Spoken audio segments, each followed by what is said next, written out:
Welcome to Unbecoming. On today's episode, I have invited a friend of mine, Dr. Steve Young, to the show to talk about health and longevity in a way that you have never heard before. That and unicorn onesies.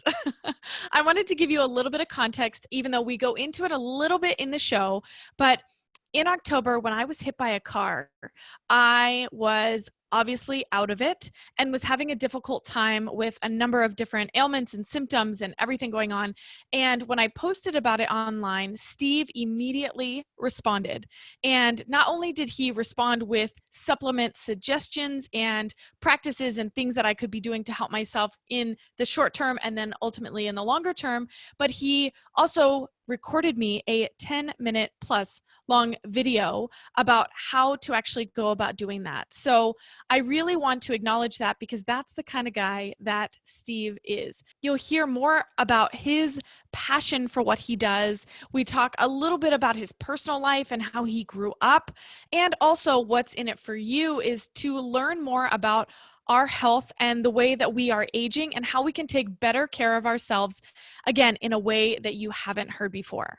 Now, before I jump into a more formal introduction, I wanted to say for anyone out there who is an aspiring or an existing entrepreneur who has a big dream, a big goal, a big vision like Steve does, which you'll hear in the episode and in his introduction, that his big moonshot goal, as he calls it, is to impact 1 billion people. So if that sounds like something that you would like to do, or you would love some insight and some tips on how to actually do that, we didn't have time to touch on it inside the episode. So what I did is I held him back for about 5 minutes for what I call the rapid fire business segment. And what we did is I peppered him with all the questions I could think of, including how to use intuition to make important decisions in his business, what he's had to stop doing in order to reach his level of success, and how he impacts and motivates his team in order to reach a big goal or a big vision.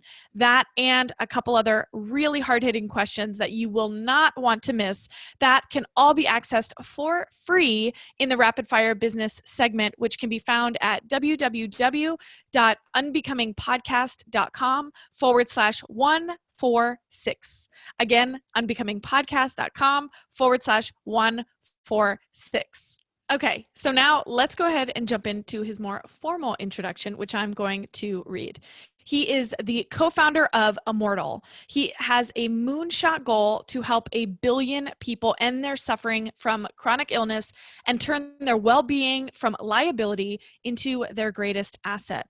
He has already directly supported the healing of over 8,000 patients in the last 20 years. He has co-created a holistic healing system to resolve ailments, a workstation to prevent poor posture and poor health, and customized self-care strategies to heal faster. He's working on an AI system that can help people find and resolve the root cause of their illness. And then my favorite part, he is a foodie with a goal to eat at the top 50 restaurants in the world and strives to be a mix between Elon Musk and the Dalai Lama. So don't forget to tune in to the Rapid Fire bonus segment where he talks about how you too can have an impact like he's had. All of that at unbecomingpodcast.com/146, and it's free.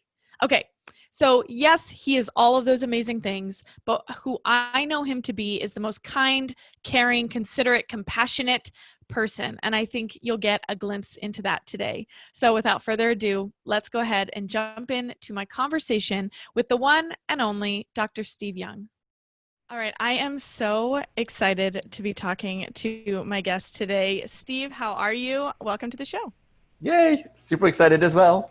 Oh my gosh. So before we get started, I have to say that I have not, I'm sure maybe in some ways I have thanked you, but you, for some reason, were one of the weepy calls that I made when I had just gotten hit by the car. And I wanted to publicly and just directly to you, just thank you so much, because that meant the absolute world. So what I will tell you, if you're listening or watching, when I got hit by the car at the end of October, I reached out to Steve and just left him this like really weepy message about how I needed some help. And you took time to make me a video recording and also to put some things in this full script prescription box thing that I could just get sent right to my house. I didn't have to do anything. So I just wanted to start off by saying that I am so grateful. That was the kindest thing. And I think that is a great way to kick off this call. So thank you so much. Oh, more than happy to support. Yeah. I appreciate. Well, if there's anything I know, every time I hear about you from people in the conversations that people have when you're not listening, in case you're wanting to know, it's just always how kind you are and how you give so much of yourself to not just the work that you do, but the people that you surround yourself with. So as somebody who has been on the receiving end of that, you know, just to express gratitude for that and for you to know that I could not be more excited to introduce you to my audience so they hear all the exciting things that you're up to. But before we kind of jump into the exciting things, some of which you were just sharing with me before we hit record, I want to start kind of, if you can take us back to your childhood. I know we have a bit of a intersection point with the Taiwanese. I used to live in Taiwan for a little bit in southern Taiwan in Kaohsiung. And so I just want you to take me back to your childhood. How would you describe it? What was it like for you? Yeah. It's interesting. So very resonant with the times now. Back then, I would have definitely described it as chaotic, right? So, you know, when I was young, I actually had lots of memories of being sick and having to go to the Chinese doctors a lot.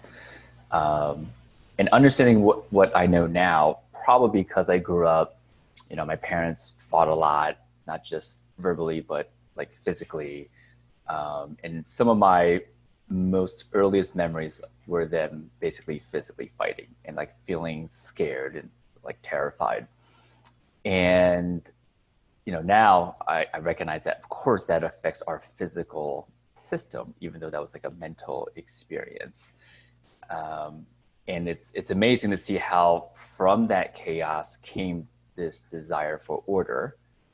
And through that journey came all the cool stuff that I get to do right now. So if I had to describe it in short summary, it would be pretty chaotic. Like they fought, they divorced. We came to America when I was 8. Like no money. We literally like picked from the trash for our furniture.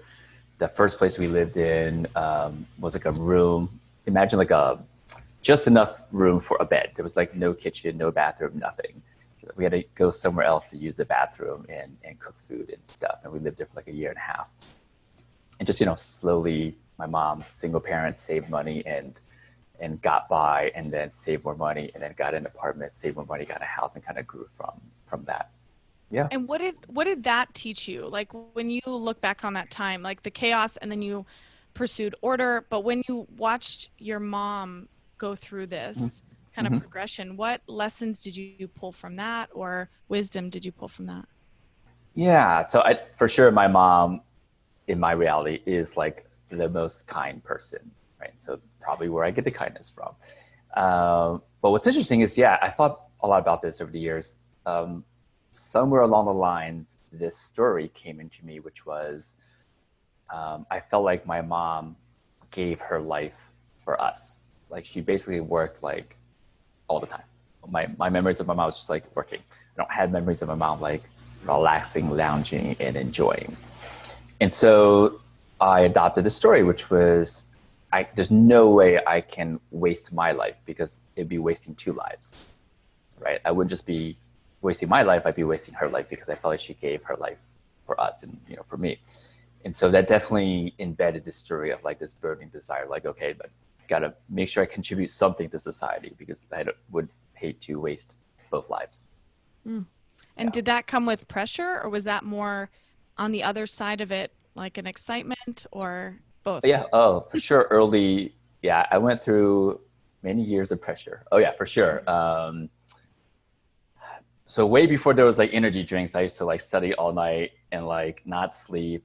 And I would like run out the door with instant coffee in my mouth and water, right? Like this is before Red Bull and Monster drinks.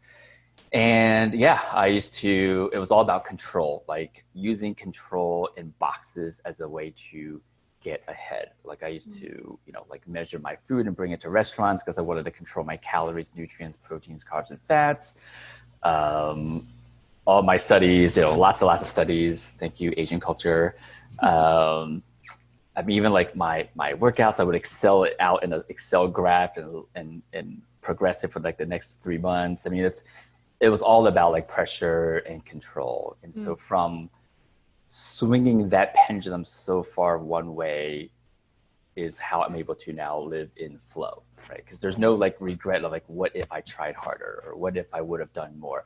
I feel like I've maximized that until like near physical death, and now I'm on the other way. So Right. Yeah. You've experienced one way and you're like, I think that's where I've seen in my life, right? I had to go all the way one way and then all the way back the other to figure out what the middle actually yeah, was.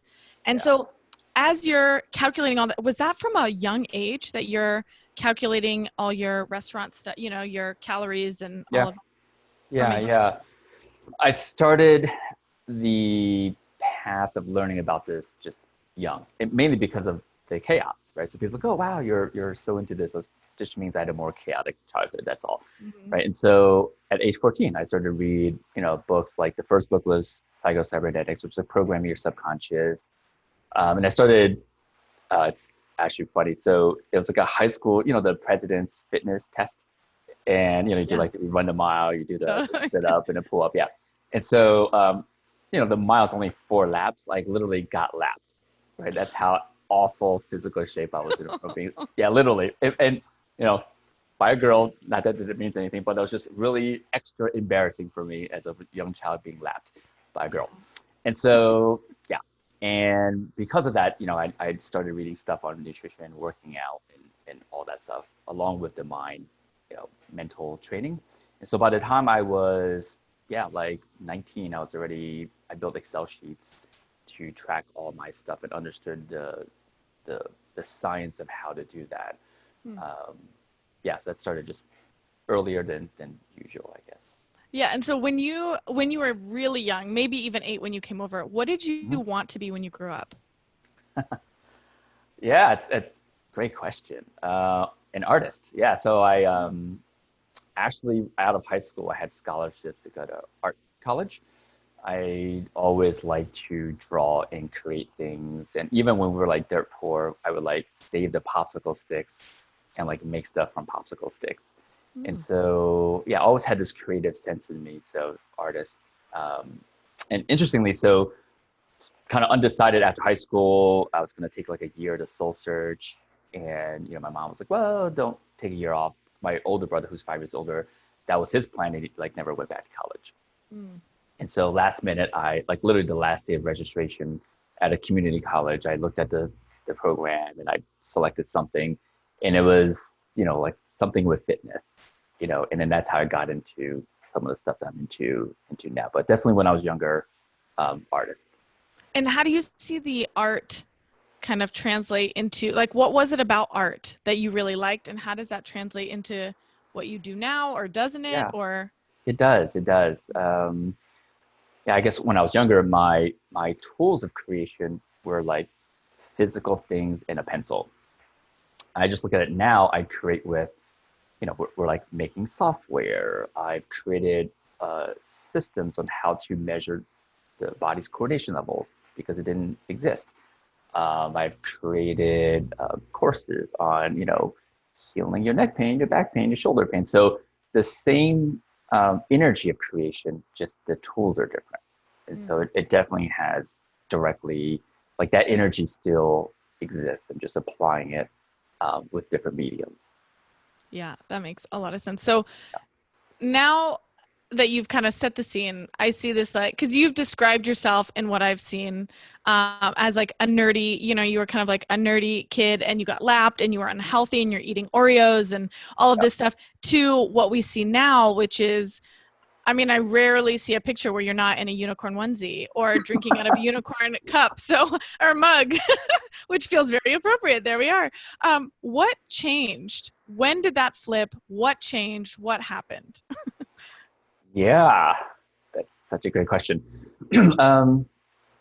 I don't, if I had to tie it to one thing, because so my overarching story in looking back is my life is just a series of magical breadcrumbs, right? These Mm. magical moments, no matter if they were happy or sad, right? All magical breadcrumbs. But actually, interesting, if I thought about this, if I had to pick one catalyst that got me here, actually, it would be joining the Mavericks. Mm. A lot of stuff that I'm doing now and the people that I met that heightened and accelerated this process were all through, the Mavericks. So And what is it about that group that has kind of unlocked something for you or shifted or just helped you change in that way?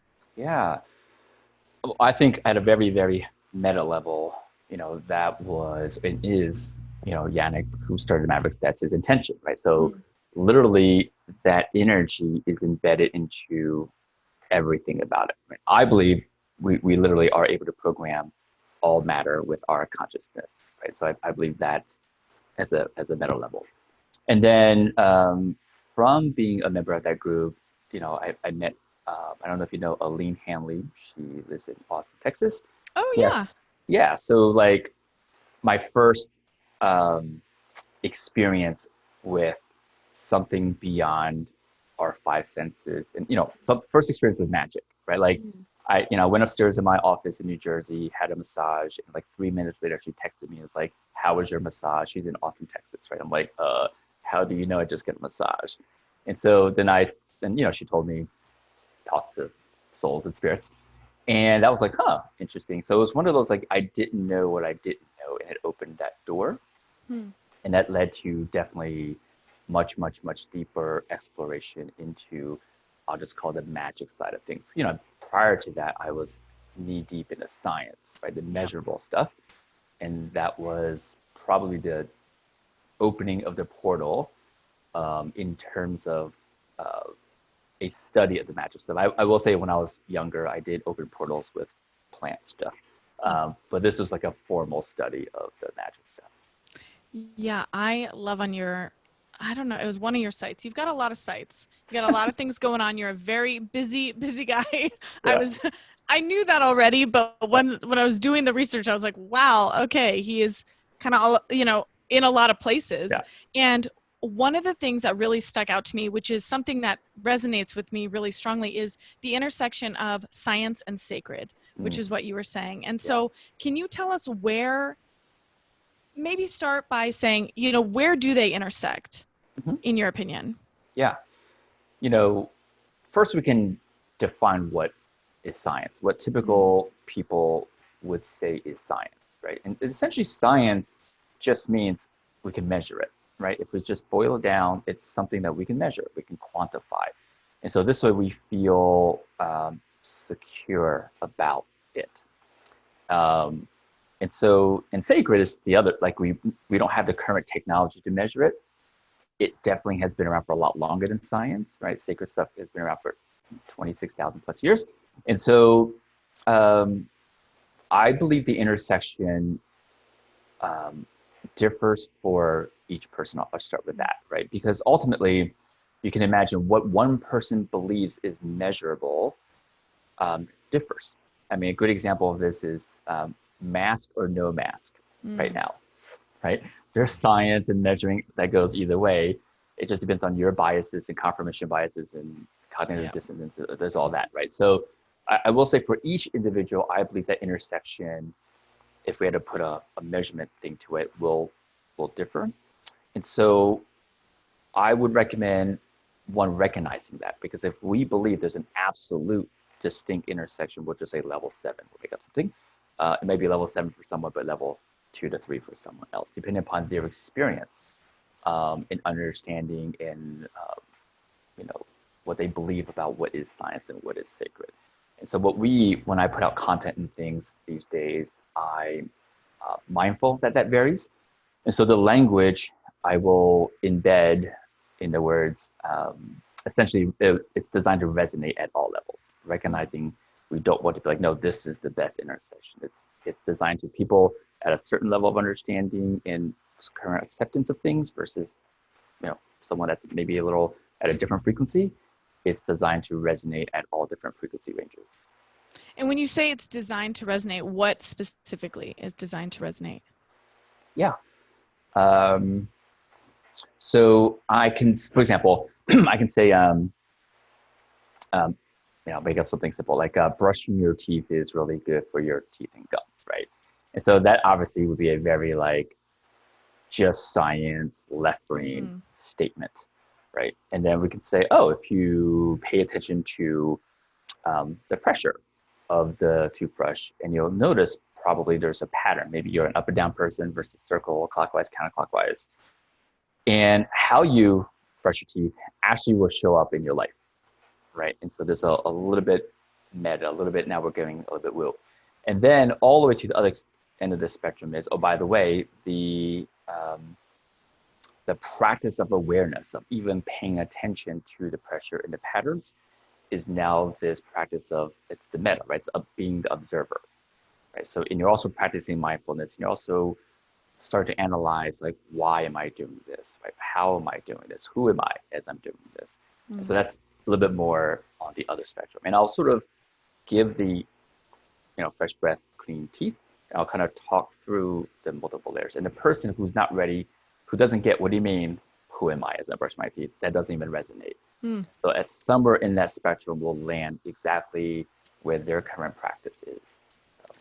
Yeah, that makes a lot of sense. I think in a lot of situations, right, in business, we're selling the benefit, right? Mm-hmm. And then the whole like give them what they want or sell them what they want, give them what they need.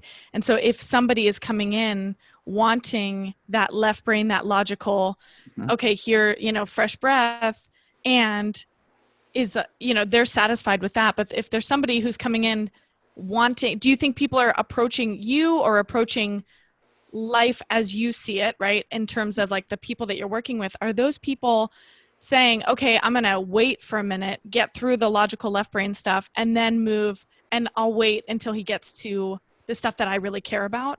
Do you see that more in your practice? That's a great question. Yes, I definitely have noticed in the last 2 years, for two reasons, that people are much more open and much more desiring that, sort of sacred meta stuff. One, probably because I'm just more into it, right? Mm-hmm. So that's going to resonate. And two, for sure, there's this collective consciousness of people. People talk about like, oh, we're in a period of humanity where more people are quote unquote waking up, right? And so I don't really believe people are asleep. It's just they're revealing more about themselves, right? Mm. And yeah, so I definitely have noticed that, and so I'm being extra mindful these days when I put out content to again have that sort of multiple layer effect to it, right? Science on one and sacred on the other, and just having it harmonize in the message as best that I can do it currently. And so as you start to look at maybe more people, quote unquote, waking up, or like, what does that mean to you in your context and as you understand it from what other people are saying? Yeah, yeah. So just to give context before I answer that question, I would say that I actually just made a language course, very interestingly. So our words dictates everything downstream, right? And so, which is why I was saying I don't look at it as a waking up. If we had to really describe it, I would say we now have much more awareness of this path of revealing ourselves, right? If I were to use more distinct words and how I would want to send that energy out to the universe, I would say it's more of an awareness of this revealing process within. Because waking up, I don't know, has this sense of like, well, I'm awake and you're not, Mm-hmm. Yes.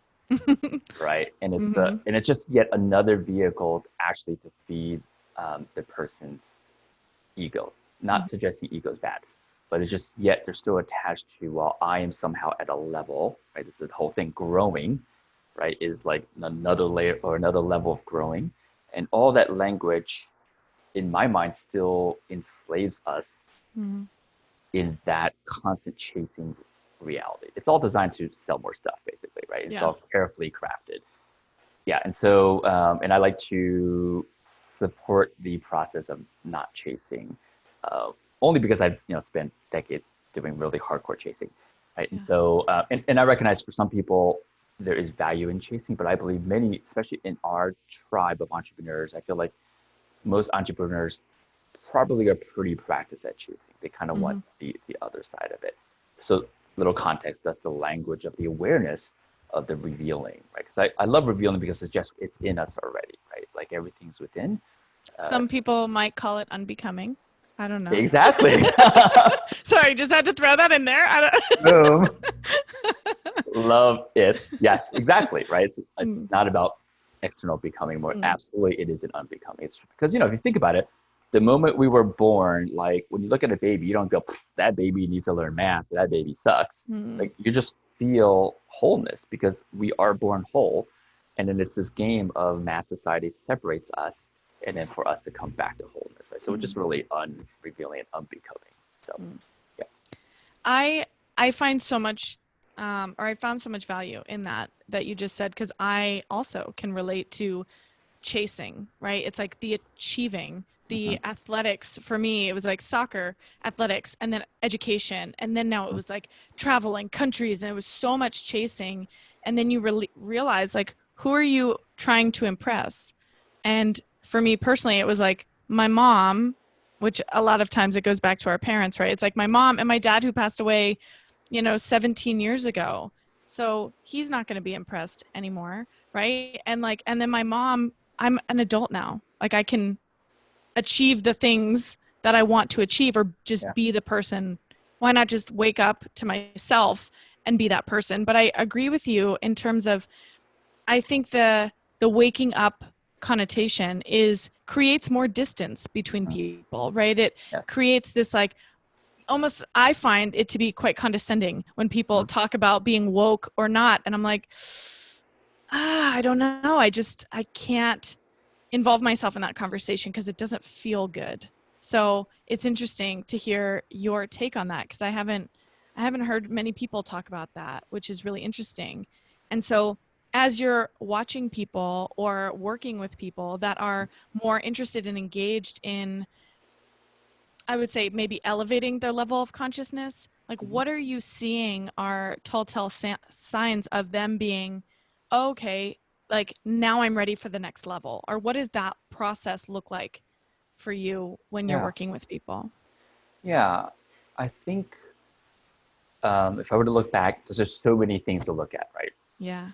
I believe the simplest, huge fan of simplicity, um, are the words that they use, right? Mm, And so our consciousness, if we were to measure it, right, it's just we'll just call it vibration, frequency.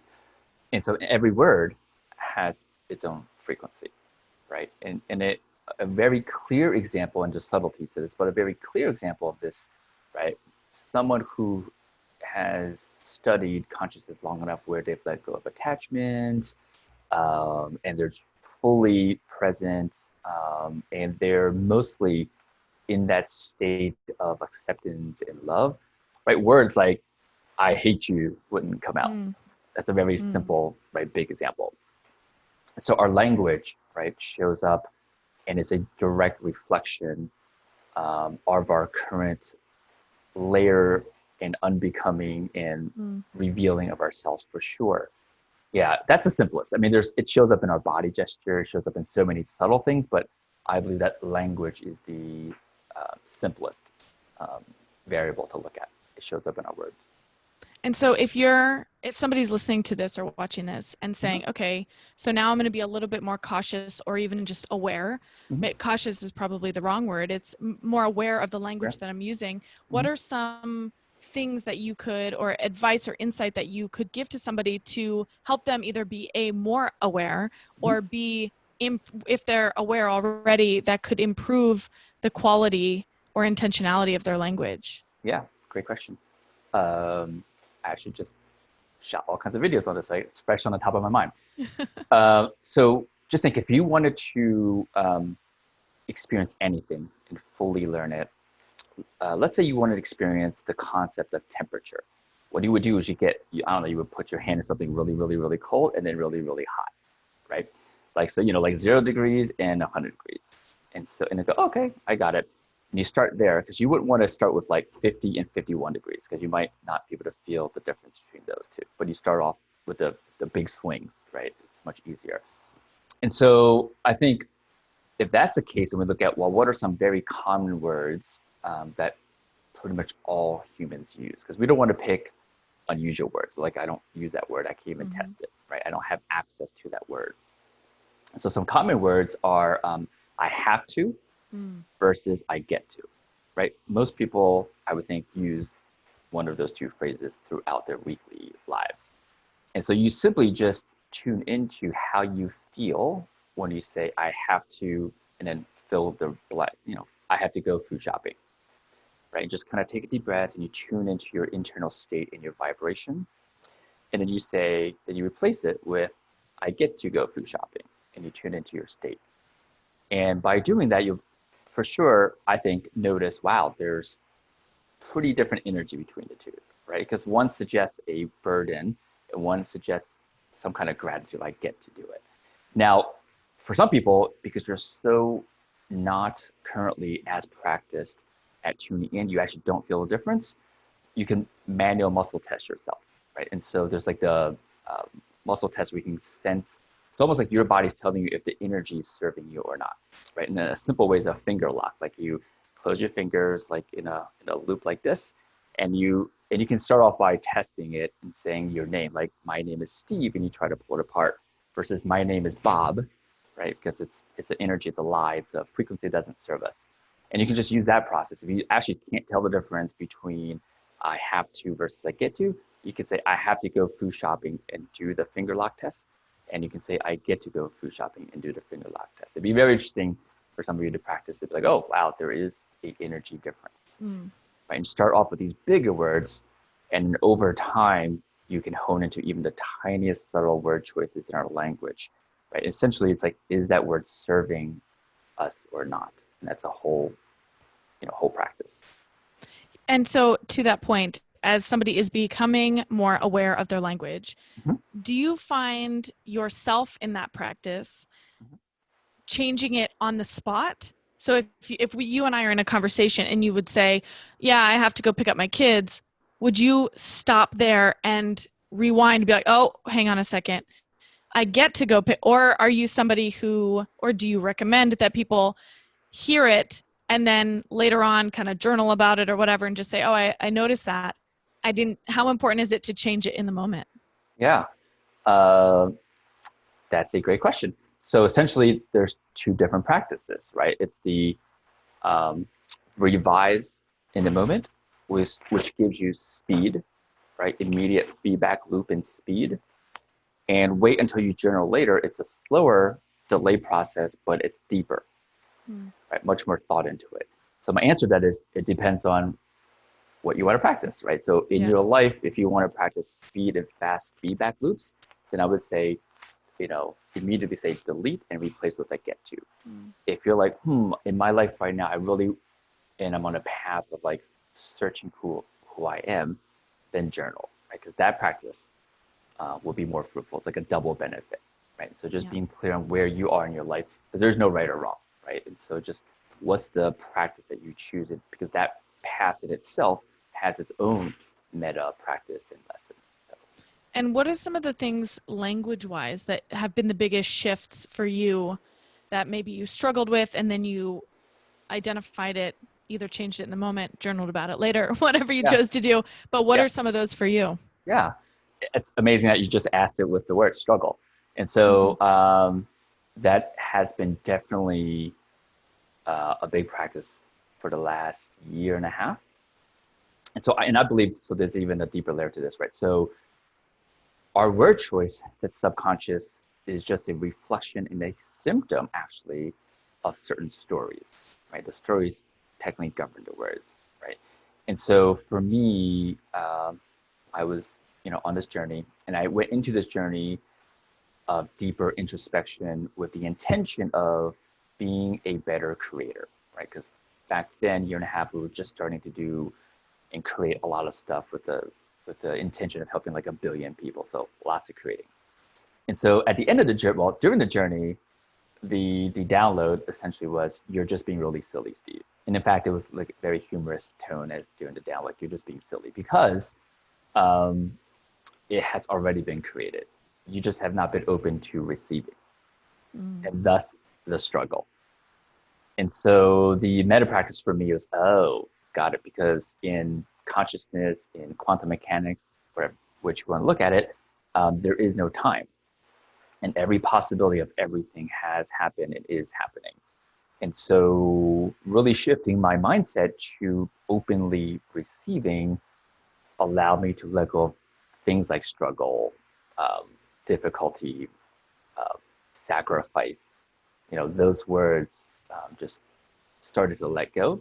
And obviously, that's like the meta way or the strategic way. The tactical ways, of course, in that process, they would still show up. And I would actually just be mindful in the moment of substituting. So, Yeah. So you left me with a bunch of different directions to go in. uh-huh.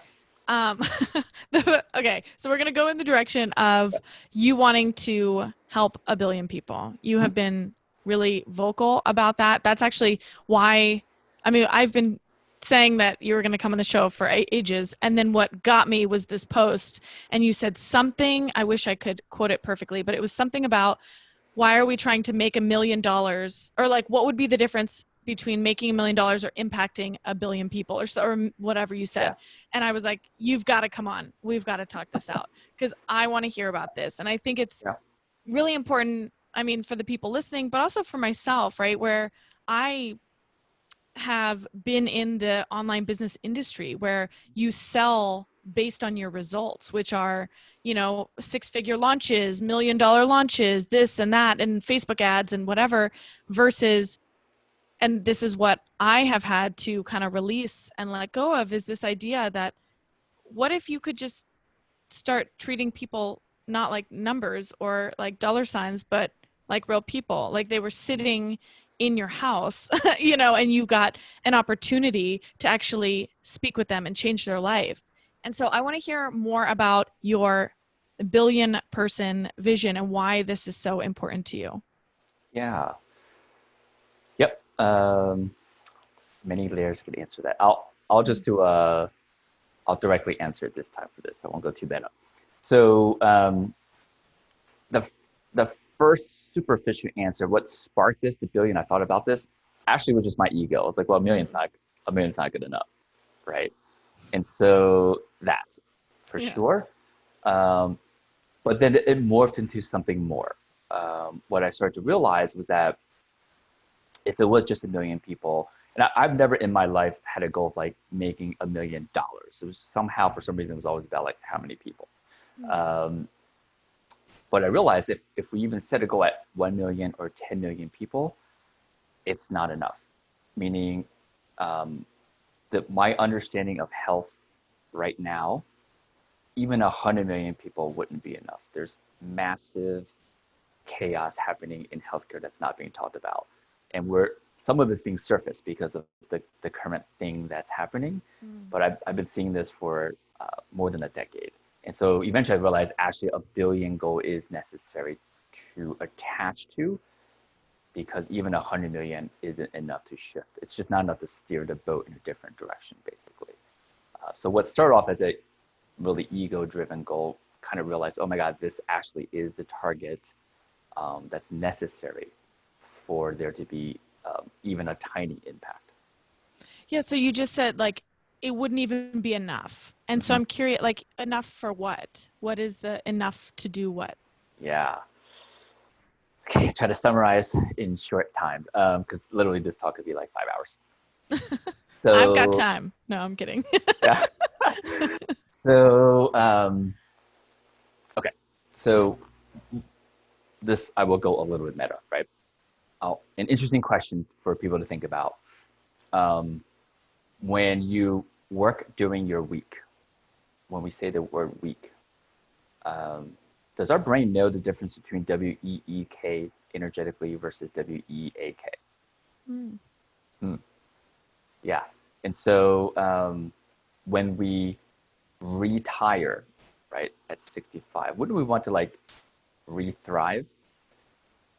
And so I do not believe that our language has accidentally weakened us and tired us. There's Hmm. too many of these examples for this to be arbitrary and accidental. This is designed. When you go to healthcare, when the doctor says you have blank, high blood pressure, you have diabetes, you have blank.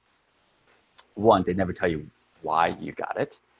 And we know through studies on the nocebo effect, as soon as I say you have high blood pressure, you're 30% more likely to have the symptoms of it, right? Because technically our consciousness, the spiritual world says if you have it, you have it. You're literally consciously creating that. Again, is this language of how things are spoken from doctor to patient by accident?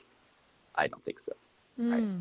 Yes. And so it's all designed to perpetuate illness, to feed it. Just think, imagine this, when you have symptoms, there's a big difference between you have high blood pressure versus you're currently experiencing Yep.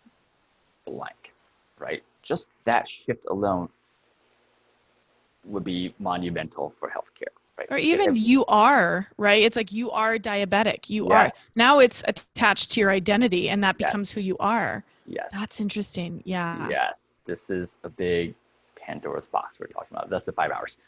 And so that's just the language, right? Hmm. Just think if it's being crafted at that level, what do you think everything downstream is doing, right? And I won't even go to the downstream stuff. For sure, the summary is, and this is happening, almost worldwide, is it's designed to feed the system.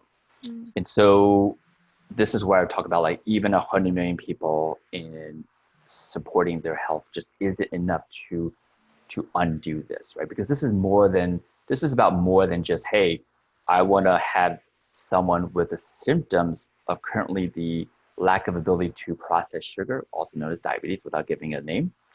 Um, Having 100 million people not be that, which right now the statistics are basically 100 million people in America have either pre-diabetes and diabetes, if I use mass media words, right? It's just not enough. If we undo that, it still doesn't change the language that's being used. There's so many, the layers of control, of brain control and disease control to perpetuate is so deep, 100 million people won't put a dent into it. Hmm. And so a billion will do. Yeah, because if you think about it, um, there's a Dan Sullivan thing that says, if you improve something by 10%, you're just basically doing what you're doing, but more efficient, Mm. right? Or you're working harder. You got to set a goal to be like, I'm going to improve by 1,000%. Now you got to like scratch everything and completely reformulate, right? And so Mm. we can apply to this. If we set a goal for 1 million people, we basically would take current healthcare and make it more efficient. There's so many companies doing this. They're using AI, they're using different stuff and, better processes and all that stuff, but they're really still just working in the same system to make it better. When we set a goal for a billion, it can't be the same system, right? It has to be Mm. a completely different way. And so that allows our consciousness to think, outside of the box, um, because we're creating something that completely is different. It addresses something at much deeper levels and layers of what's happening. So that's the And billion.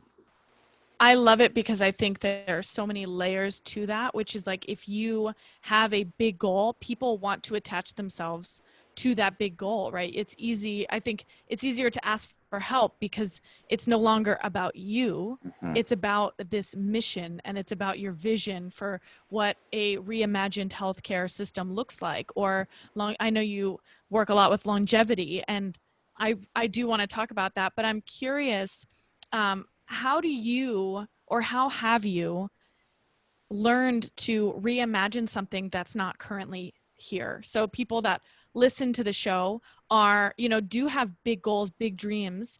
And to you, and I know that even in your Facebook group, when I joined, it was like, which industry are you disrupting?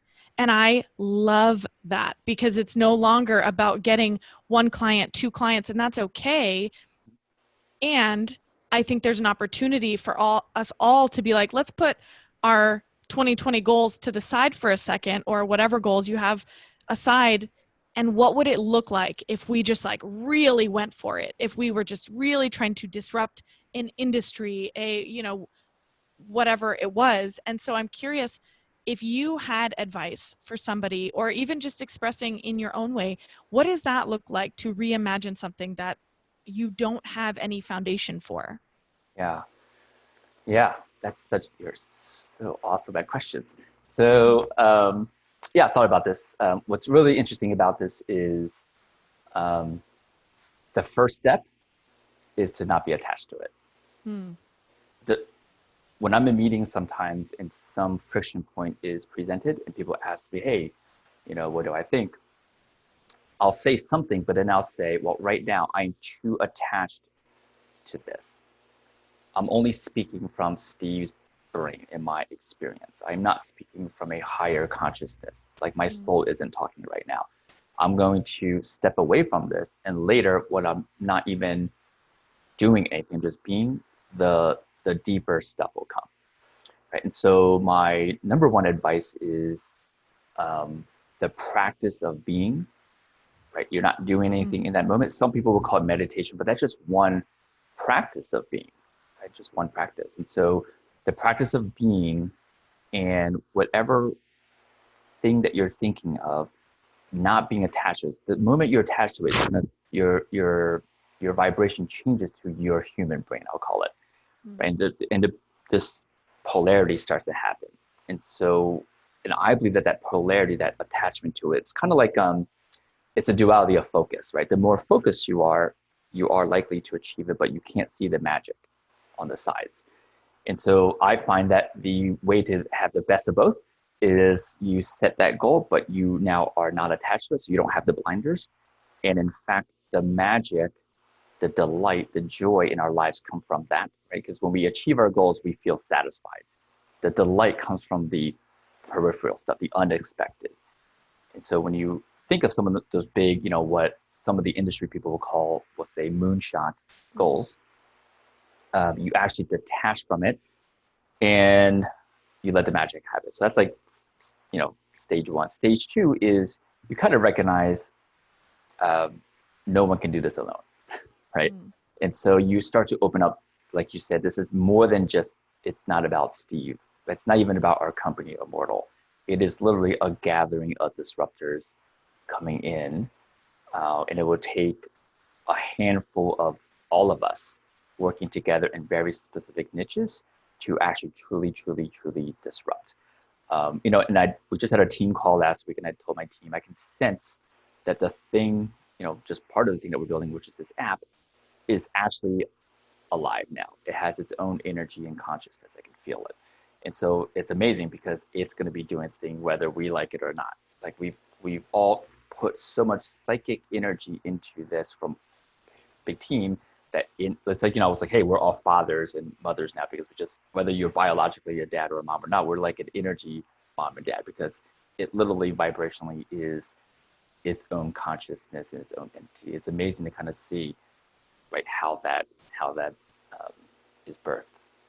And what does that look like? Like when you say that we've all put our psychic energies into it, Mm-hmm. is that an intentional designated practice, or is that Yeah. something that you've just been like consciously working on this and being really intentional about it?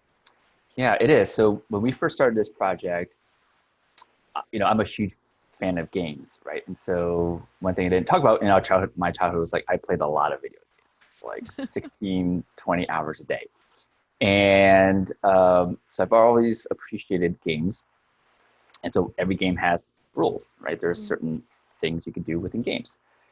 And so, and what's fascinating is, we're now working with like the number one gamification game psychology expert to help us build our thing. And so one of the things I want to do was like, we have, amazing programmers. We have amazing, like I have business partners or geniuses in business. We have like the psychology people, the engagement people. What I wanted to contribute besides the medical health stuff is what is the game in which we engage into this business, this mission, right? What do we do to prepare? And so we have these, basically, I want everyone that comes into coding or designing or brainstorming to adopt certain states, right? To be in a state of wholeness, to embody love, because that energy right? We don't want people coming like frustrated and Mm. angry and all that stuff because that energy is now being embedded into the code, the software, the ideas, and all that stuff, right? And so, I guess to answer your question, just a series of steps that were recommended to the team to contribute very specific frequencies, right, into the project. Yeah. And so you're asking them to come into this state, like, are you providing them with certain trainings, meditations, Yeah. stuff like that? And then you're like, okay, do this and then come in and we'll all engage once Yeah. you've done that. Is that the way it works? Yeah. So I recommended a specific book because this book is amazing at, it's like the two first example. It speaks to you at whichever Mm. current understanding of consciousness you're at.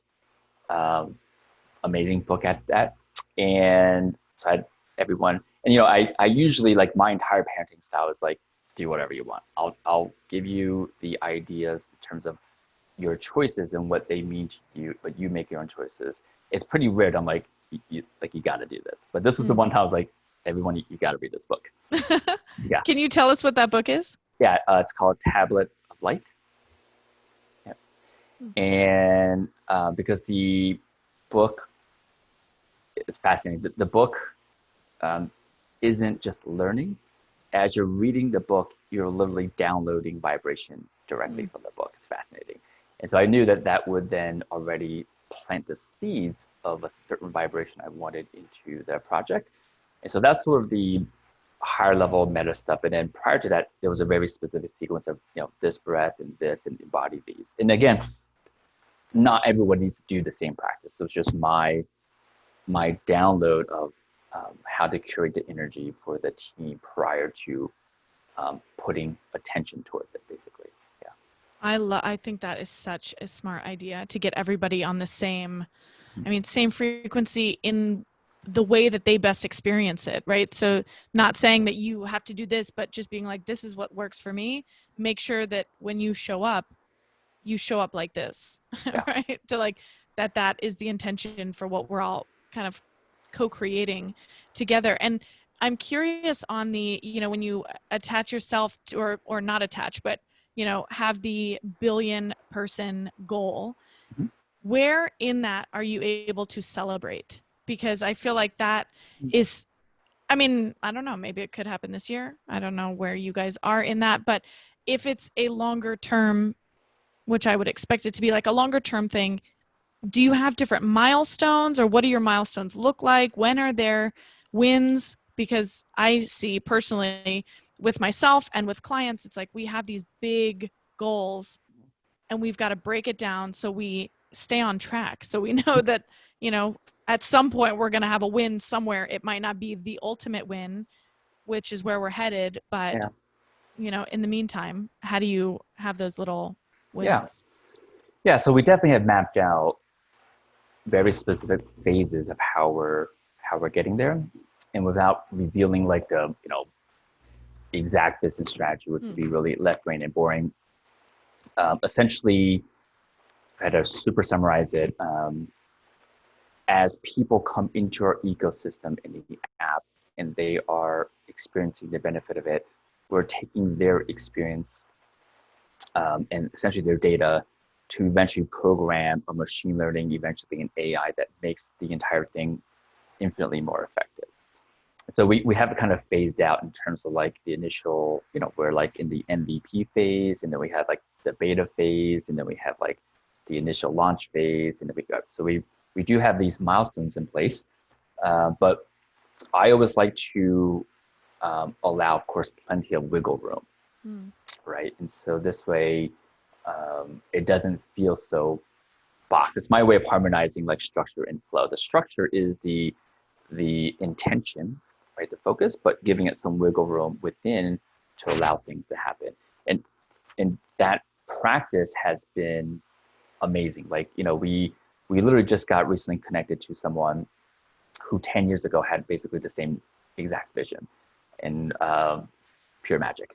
And so this is a great example. If we didn't allow, because adding what that person is doing into what we're doing, which will revamp education, if we didn't have built-in wiggle room, this would be like, nope, this can't happen, Mm. right? It's not meeting the timeline, right? They'll push us back, but having the wiggle room allows, again, this peripheral, it allows receiving, right? That's the other way to say it. It allows Yep. receiving of the stuff to come in. So that's a process thing. And then I'm very mindful, again, of the language, right? If you keep in mind, if there's a win, every word has an opposite. So wins and losses, right? And Mm. so we just look at it as like, what's the process? Like, what are we creating, right? And so and whoever's listening, you get to decide your unique words that are the most serving for you. You can feel it, right? You can muscle test, and what you'll find is that depending upon where in your practice you're at and what layers you're revealing, those words, um, the more serving words potentially can show up. And so right now, for our team at least, we're using different words and wins, right? So because we don't want there to be a loss. Um, yeah, so just being mindful of even the words and what we're doing. So Yeah, I love it because that challenges, I mean, that definitely challenges as an athlete. It's like you either win or you lose. That's just the yeah, way it is, you know? yeah. So I get it. And I'm curious so as you are heading this up and you are leading people and an organization to impact 1 billion people, Mhm. what is and this is a purely selfish question because I love the topic of identity. So I'm like identity, intuition, where's the intersection and how do we incorporate neuroscience and base it in that? So what is the identity of somebody who is going to impact 1 billion people? Yeah. So my joking term sometimes when I sign into like team meetings and stuff is amazing. It's like amazing Asian, and so yeah, uh, total side hustle. I'm gonna like make these amazing shirts to healthy Asians because of COVID. Because a lot of people like it's a Chinese virus and Asians are Right. getting beat up Oh, from it. Yeah, so whole side thing. But I mean that's just my fun, yeah. like thing. Yeah, I'm not like you know, CEO, blah blah blah. So I don't really, it's like in my phase of life, just to give people context, it's all about actually unboxing, Hmm. right? It's using the process of harmony, right, which suggests two or more things can come and connect, whereas balance suggests they don't connect. You have to figure out what's the appropriate levels of the two things. Hmm. And so I'm just in a harmonizing practice in my life because the balancing are boxes, right? You're getting really good at boxing things. And so in that harmony thing, as much as I'm mindful of words, I'm also mindful of when not to use words, right? And so I mean, the amazing is just like a joke, funny thing. I don't know if I have like if you would ask me, hey, what do I do these days? I probably would say something like, I don't know, I do enjoy healing people still. I do have businesses. I don't think I have like a title. Yeah, Yeah. yeah, Well, I love the concept because I always think in terms of duality, right? And when people mhm, are saying balance, I'm like, that you just like can't have it all. That or what is having it all? And it's just yeah, such a silly conversation. Um, because nobody takes the time to define that for themselves, right? Like what is you having it all doesn't mean that I want that life, or yeah. anybody listening, it's like really defining that for yourself. But I like the concept of harmony to be able to join those things. And do you think that harmony is possible only once you've detached from the outcome? Um, for sure, it's easier.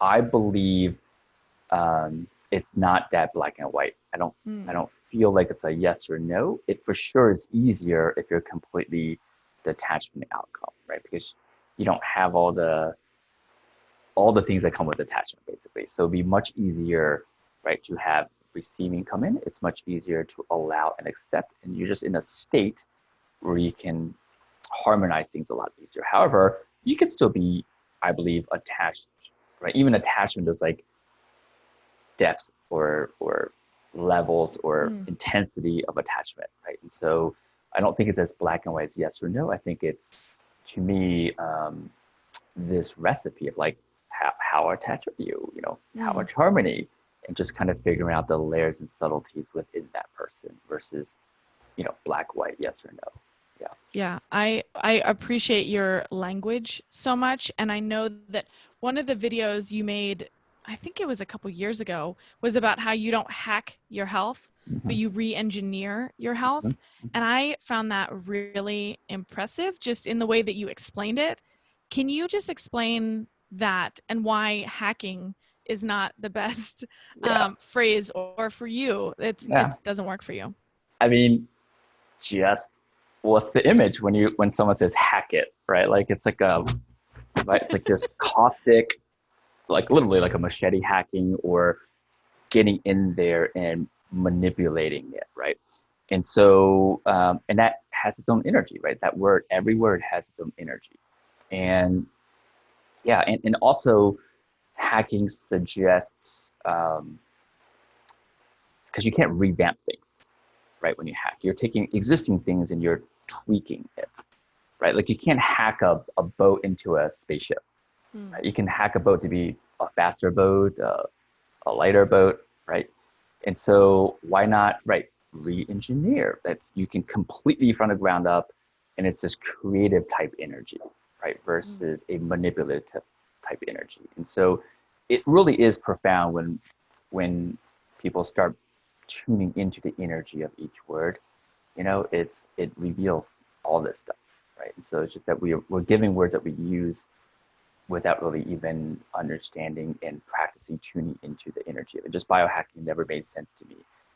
It is just such a, biohacking is like manipulating your biology. Right? And I did that for years. You know, certain people claim they're like the father of biohacking. I biohacked when I was like 14, right? I was like snorting supplements to maximize the efficiency. Yeah.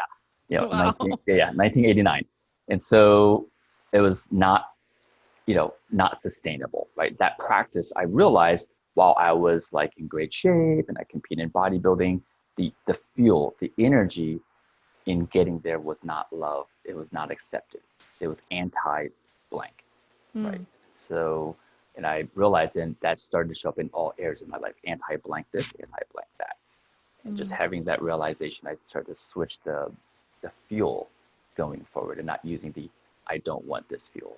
So Right, because it's similar to when people talk about solving problems, right? It's like, are you moving away from fear? Or are you running towards, are you being pulled and called for something bigger, yeah. better, and I could see some similarities. And you use on your website human potential, and you talk about that. And I'm curious, what does that mean for you? Because you say it quite a bit and Yeah. talking about um, maybe re-engineering, whatever the language is, but I want to hear from you kind of what Sure. do you see as human potential?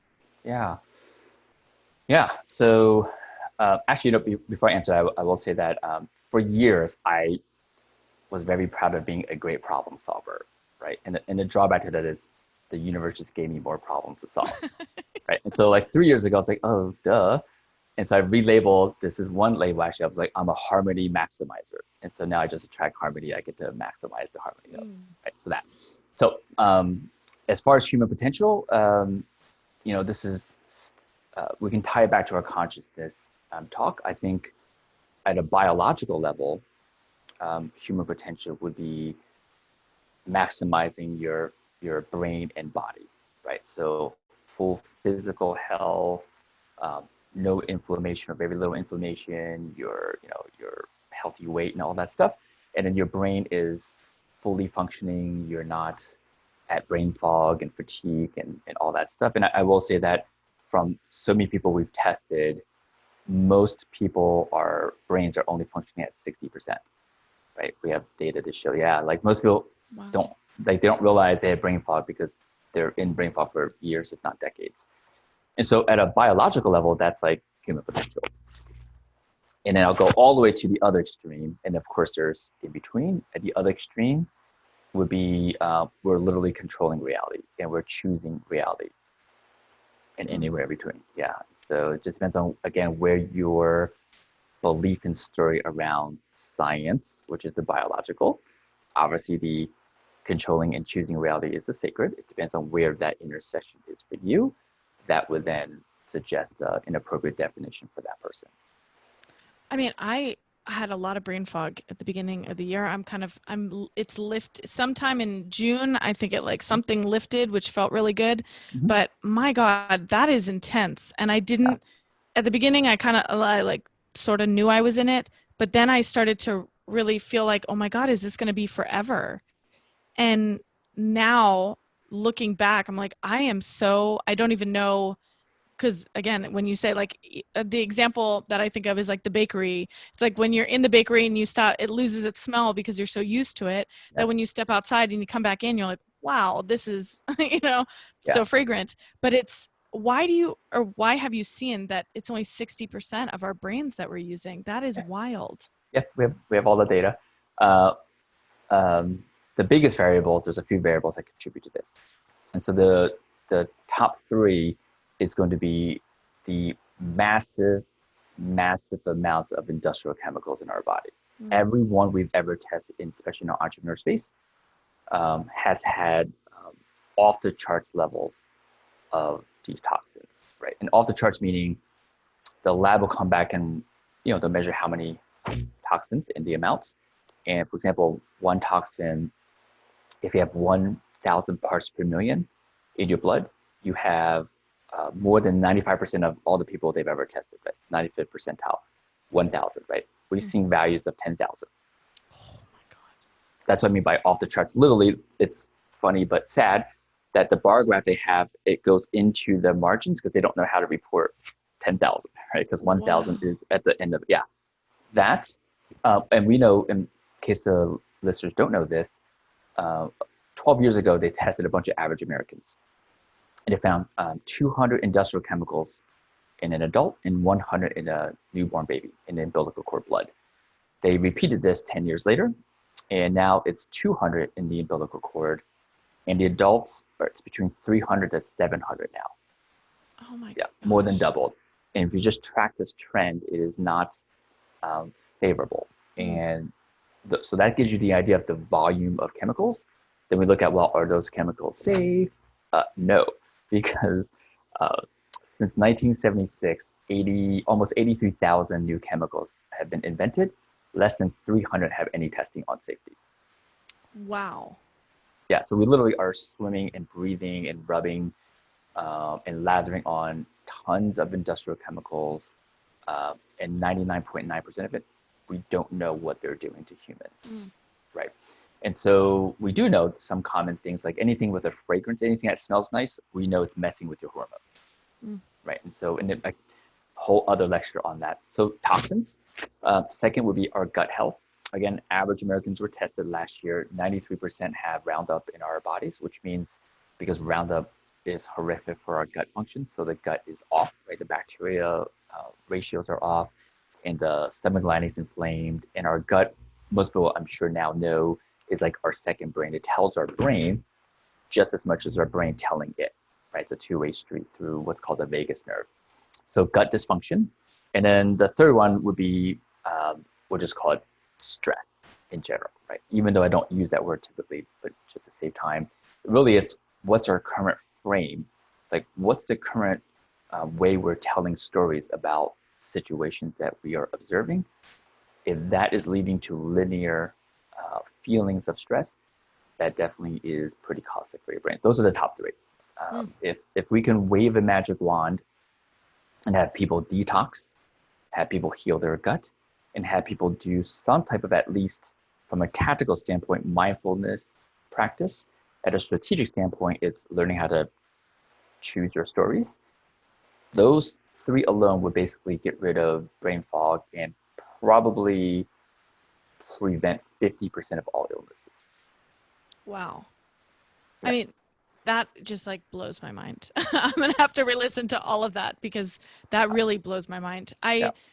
I found when I listened to you speak at Camp Maverick, Mm-hmm. what I liked so much about your presentation was that it wasn't about losing weight. It wasn't about these fad diets, which everybody, it's like everybody's got the thing to talk about, and I don't buy it.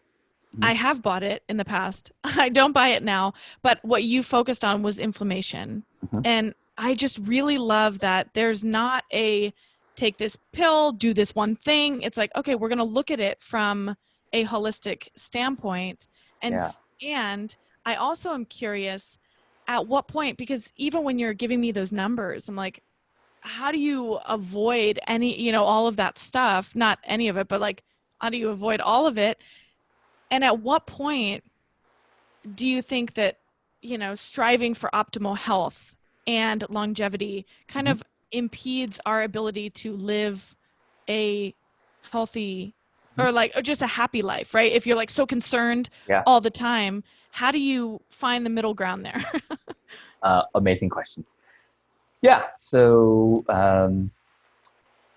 there's two questions in that. So uh, for sure, inflammation is, if you just, anyone listening, just like when you're done, Google chronic systemic inflammation and illness. And you'll see we've known this for more than a decade that chronic systemic inflammation is the root cause of almost all illnesses. And that statement I just said deserves like its own plaque, right? It's like emblem. Literally the root cause of every illness most people on this call have heard of, the common ones, right? The diabetes, the high blood pressure, the obesity, the dementia, the arthritis. Yeah, it's from chronic systemic inflammation.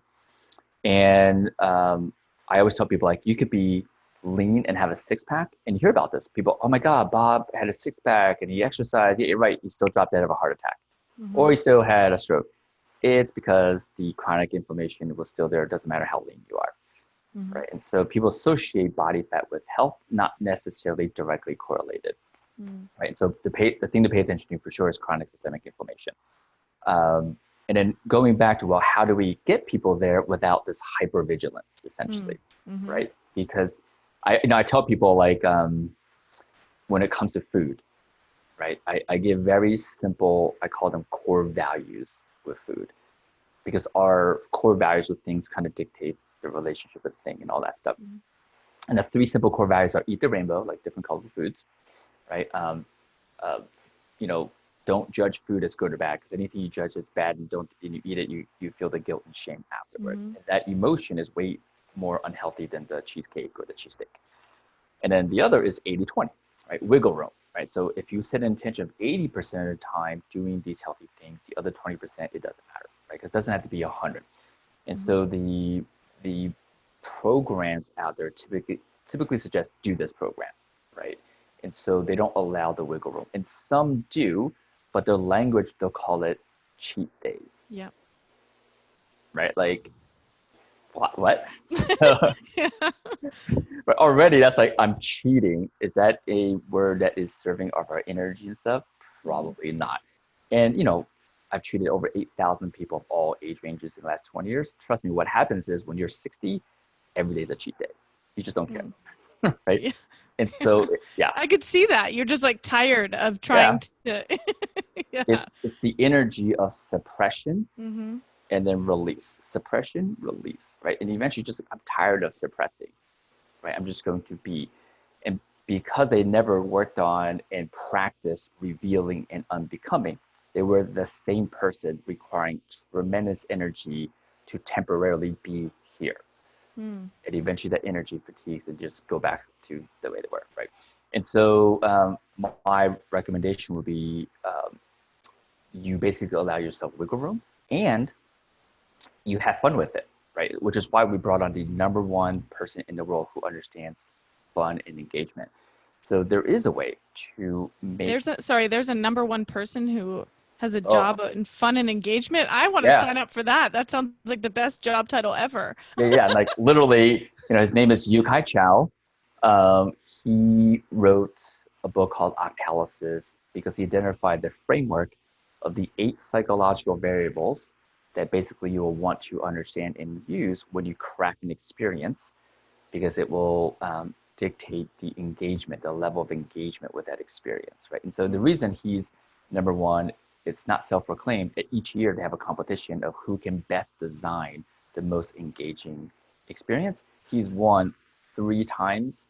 He's won so many times, like, you can't compete. If you want to come, you get Wow. to be a judge. So he literally is the number one guy in the world at this right now. And so when we started to formulate our concept, we basically identify, hey, if people just went and did these 45 things, they would be healthy, right? The illness would go away and all that stuff. How do we actually get people to do it? Mm. Right? That's the tricky part. None of it's like super high level stuff, right? It's like, sleep 7 to 9 hours a night. That's not like Mm. new information, but how do we get people to do it in a fun and engaging way? We basically hired the best person in the world who understands that. So Oh, that is so cool. I mean, I love his job title and I mean, just even my own focus, right? It's like getting back to basics. I've mm-hmm. been drinking a gallon of water every day and Mm-hmm. just focusing on that. Last night I slept for 10 hours. I Mm-hmm.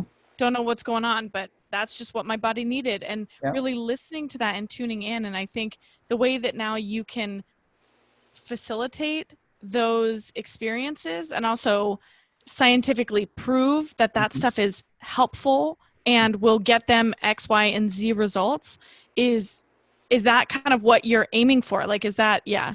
Okay. Yeah. The beauty of it is these 45 things, none of it's like super high tech stuff, right? It's Mm. literally the most basic stuff. It's just people aren't doing it, right? And so, and we gamified it so it's this super fun and engaging way. And I won't reveal the super secret. Essentially, I will reveal a little bit, which is it looks on the surface like a health app, Mm. but in reality, it's a Trojan horse. Inside the horse is consciousness. So in every interaction with the app, we're actually revealing people's selves. So yeah. I mean, I feel like that is a great note to end on to wrap this up. But I do want, I mean, that is so exciting. Yeah. So without digging into and prying, because I'm quite nosy, I will just leave it there. But if people do want to find more about you and what you're up to, where should they go? What should they look for? Yeah. Probably the one cent because there's a lot of stuff out there. Mm-hmm. The one central place. I'm actually in the process of revamping it. It's just my personal website, which is drsteveyoung.com. From there, they can find out so much more. And I've because humanity needs it, I just built all kinds of courses just giving away, right? Like the word mastery course, wisdom words, a immunity course, our detox course. I made them all free right now because this is not about money and conversions, $1 million. This is like, for the love of God, please do this, because if you do this, the thing that's going around and spreading, yeah, you'll way less likely be affected by it if you do these things. So yeah. So if you're listening, for the love of God, go.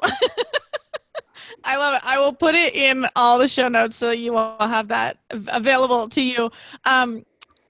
Before we kind of get to the final question, I just want to like really truly thank you for being here. I am so, as I said at the beginning, but just so grateful for your time and for your help and your kindness that I see all over. And I think I can thank you on behalf of so many people that I know, again, that speak so highly of you. So it's an honor to have you on the show, to bring you to my people, which is really exciting. So thank you. I really appreciate you and your time. And then here's the final question that I have, or I think I told you that I might ask, but I like to know that if this episode were broadcasted to the whole world for the next 30 seconds, minute, whatever, what message would you have for the world? Yeah. Yeah, for sure. It would be um, that every experience that you've ever had, if you remove the labels that the system has taught you to label, know that it was there for you for a reason. It was for you, and for no matter how caustic in the moment it may be, that it was for your benefit. And we have the gift going forward to reveal what that benefit is. I love it. Thank you. That flows so well with this show. So Thank you for being here. Thank you for your Yeah. time. I really appreciate it. You're very welcome. Okay, I hope you enjoyed today's episode and this conversation with Dr. Steve Young as much as I did. Now, if you are a current or aspiring entrepreneur and you want to learn more about how to put some of the things he talked about into practice to create that for yourself, I want to remind you that I held him back for 5 minutes or so to ask him all of my burning business questions, how he has had the impact that he's had, what he's had to do, what he's had to stop doing, how he uses intuition in business, the greatest tip, tool, or strategy that he's used in his business in the last 3 to 5 years that's had a significant impact on the growth of his business, and so many other great questions. So that can all be found for free at unbecomingpodcast.com/146. Again, that's www.unbecomingpodcast.com/146. And if you found value from today's conversation, please share this episode with someone or a community of people that you love and appreciate. You never know what could save or change someone's life. So thank you so much. I hope to see you on another episode of Unbecoming. And in the meantime, take care, be kind, and have a good one.